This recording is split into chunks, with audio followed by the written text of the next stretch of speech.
Hey everybody, I'm Delicia and thanks for tuning in today. After receiving multiple requests as to when I was going to crack open this bottle that's been adorning my little centerpiece here on my bar, I figured that there was no time like the present than to review, taste, talk about this beautiful bottle here of Remy Martin XO Cognac. This is a beautiful, beautiful bottle. As I mentioned, it's adorning my little fancy centerpiece here. It greets people as they come in, more like a teaser, because I haven't, until recently, I haven't cracked it open. It was a gift, and a very generous one at that, from a good friend of mine.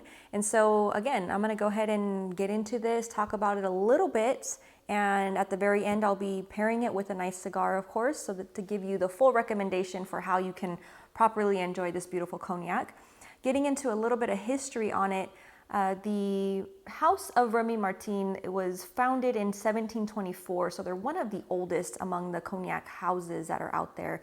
Of course, we're very familiar with the different Hennessy's and the Cavassiers, all those different regions, but what actually is a cognac, or what makes a cognac? Well, it's very similar to the whiskey bourbon comparison, and that all cognac is brandy, but not all brandy is cognac. So taking a better look at it, for a brandy to be called a cognac, it must use specific grapes varieties grown in the Cognac region. So it's a part of France, basically, that is named after the spirit itself, or vice versa, the spirit is named after the region. And so it's very specific as to the grapes. This one in particular is using two different regions of grape varieties, if I'm not messing that one up. It's using a majority from the Grand Champagne region, and then there's a small amount of a Petite Champagne grape, variety in this. Of course, cognac is a grape spirit, if you will, versus some of the others that are out there that come from grains and whatnot. This is a little bit different. So for those of you who are fans of wine and finer things in life, this is very much up your alley. Again, it's a nice treat. But getting back to what actually classifies it as a cognac, I mentioned that the region it has to come from is the Cognac region.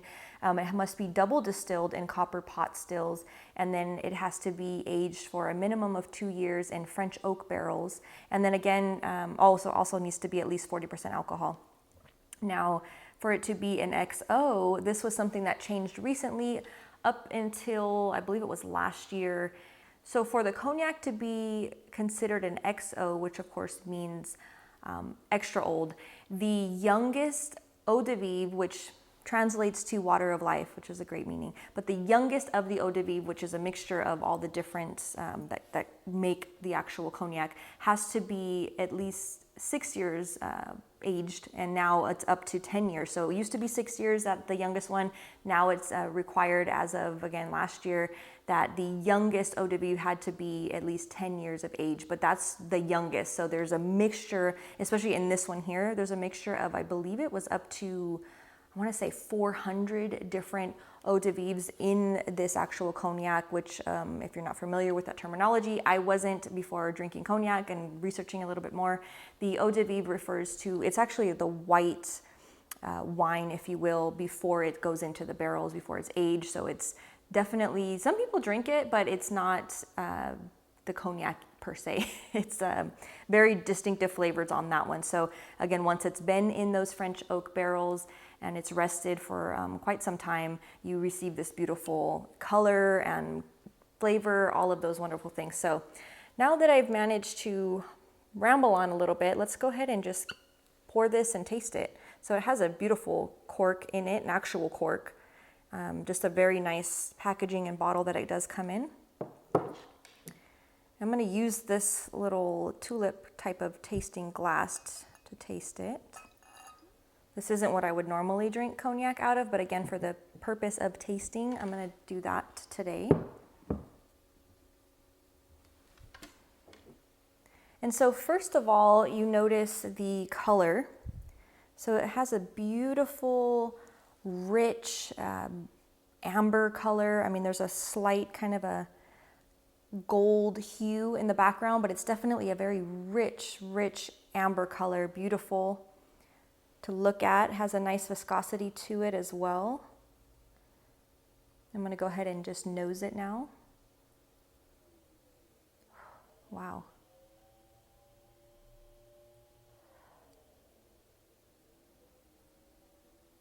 man, so the nose is just amazing aromas that are coming from it.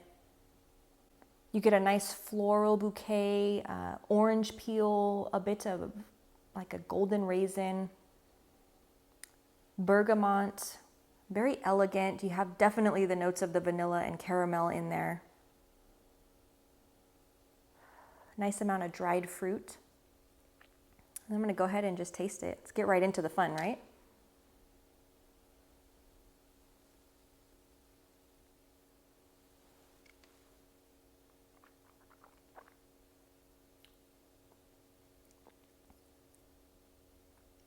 Wow. That's a beautiful, beautiful taste. Right away, it's like this very round, very flavorful, just so much greeting your palate. I mean, I'm trying to go over slowly all the different sensations and the different flavors that are coming through, the different notes. Just very bold, very round, very full type of a profile in the flavor itself. Let's give it another taste.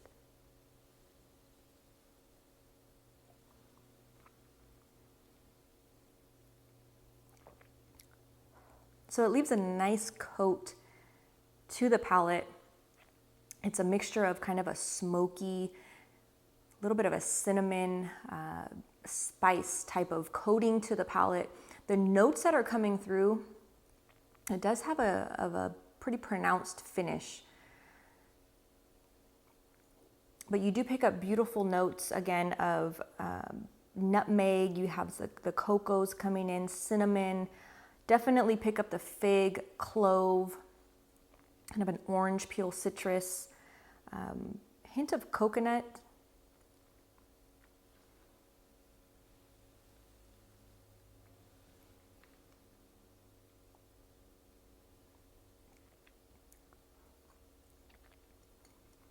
Dry coffee, kind of like a dark roast coffee. And it certainly is a drier, fuller spirit. It's not sweet per se. It does have notes that pull out some sweetness, but it's definitely not a sweet type of a spirit. It's rather dry, lots of flavor, just really elegant on the flavor profile. There's a lot of depth to it. So you could sit here, first of all, you could sit here and just nose it all day, and it's very satisfying. There's just so many different aromas on the nose of it. But then once you taste it, it just really coats your palate. It just has a lot to offer. Very robust, very round type of flavors to it. Really just coat the palate, and just very nice. So that would be the way I would taste it. Like if you've never had cognac, again, if you're more of the bourbon or the rum person, as I am, cognac's not a go-to for me, in other words, but I definitely can appreciate the finesse of it all. And this is just such a treat to try it this way. But this is why I'm using this particular glass, and I'm taking my time and really tasting it now. I will be doing a little pairing here in a moment to really enhance all those flavors together, because even if you weren't an avid cigar smoker, I feel like if you're having a glass of cognac, it's almost like you almost just have to have a nice cigar to go with it to really pull out all these flavors. And they go so well together that, again, I'm gonna go ahead and share that pairing with you in a moment.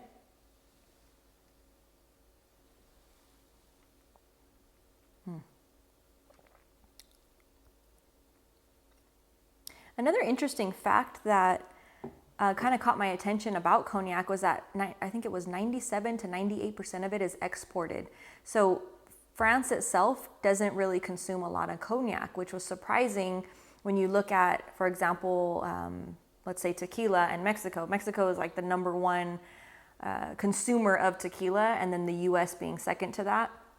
But it was a huge difference when it came to the cognac, and France being one of the smallest to consume actual cognac. I think it's US that's still on the top, China right behind it, or maybe it's vice versa now. But it was pretty interesting to me that that amount of difference, within that region, and it just seems kind of different to learn that about that spirit per se. So just a fun little tidbit there. But again, let me invite you to pour yourself, if you have it, your cocktail of the Remy Martin XO and follow me for my pairing.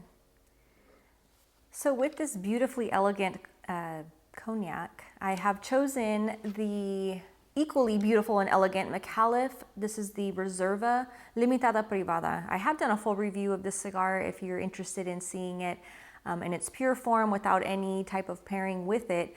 However, this cigar is just, it's a very, as I mentioned, elegant cigar. It's adequately named with it being the Reserva. I mean, it makes you just think of the reserved tobacco or something along those lines. But this one, however, is featuring tobacco that has been aged for a minimum of 8 years. And then, of course, once that tobacco has been aged and then it's blended, it's left to rest for a year before it's even sent out for anyone to smoke it. So it's, again, nice proper aging on it, and it really shows through in the flavors that you do get on this cigar as you smoke it. This one has, as I mentioned, it's all 8-year-old tobacco minimum, San Andres Habano wrapper, Nicaraguan binder, Honduran and Dominican and Peruvian on the filler. So you do get a very nice display of flavors. I'm going to go ahead and toast this one up.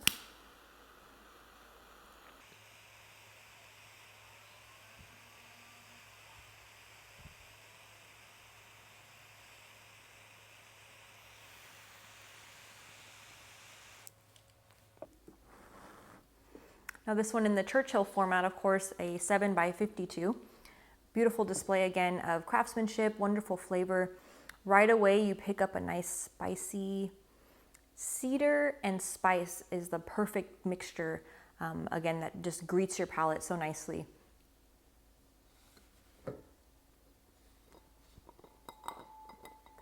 And I have changed up my glass to this nice little brandy snifter.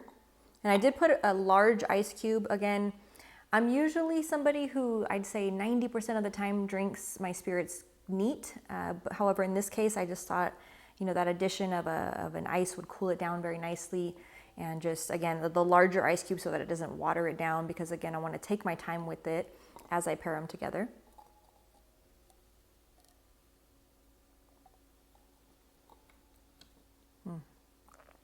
Oh, that is nice. Wow. It's like an explosion in your mouth. It's just wonderful amount of flavor. Again, with the cigar, you're picking up a lot of the woodsy elements versus when you smoke this cigar on its own. You pick them up, but not as pronounced, I guess you could say. Together, again, you're getting a nice combination of just that woodsy, kind of an underlying spice on it.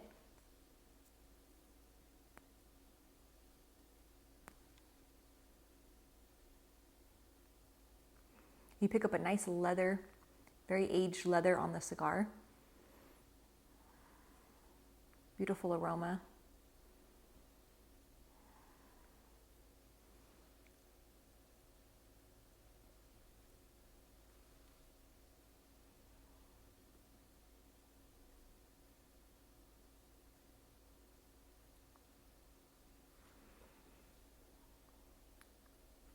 The cigar itself also has a longer finish, so again, they match so nicely together.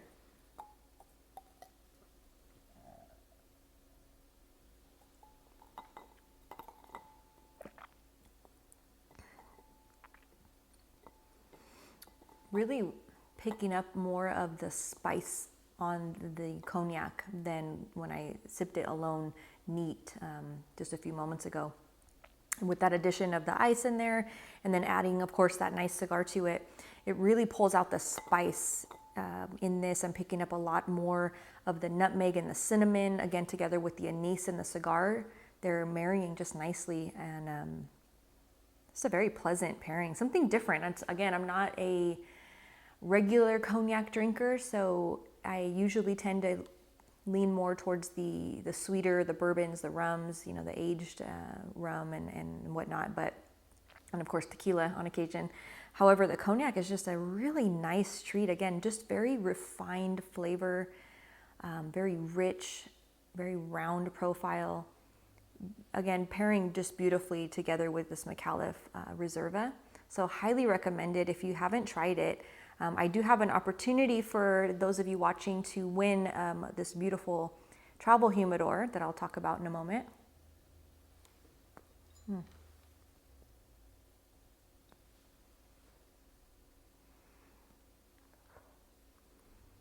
Man, I don't want to put either of these down. I guess I will, just so I could talk to you guys about this. Let's see here. So I have this lovely gift courtesy of Micallef Cigars. This is beautiful. I actually have one. I have one in brown that I've had for a little while. I use it all the time, anytime I go out anywhere. This is a beautiful leather travel humidor. It has their emblem here and their logo engraved, or rather embossed into this. Let's see here. And I went ahead and filled this baby with, of course, a Boveda pack to keep it nice and humidified properly. But I have 4 of these Reservas. So this is quite the giveaway that I'm doing because, as you may or may not know, these Reservas carry a heavier price point, you could say. So they range in the high 30s, 40s, depending on where you pick them up from. So there's 4 of these babies in here in this beautiful little travel humidor. It has a little spot for you to put your cutter and your lighter. And then you can also take out the little tray, the cedar lined, oh my goodness. You could take out the little bottom tray here, which I'm not going to because my cigars are going to fall everywhere. But the tray comes out so you can actually put a lot of cigars in here if you wanted to. You can also fit Lanceros in here, which is why I love, love, love, love, love this case. So I'm going to give you a chance to win this.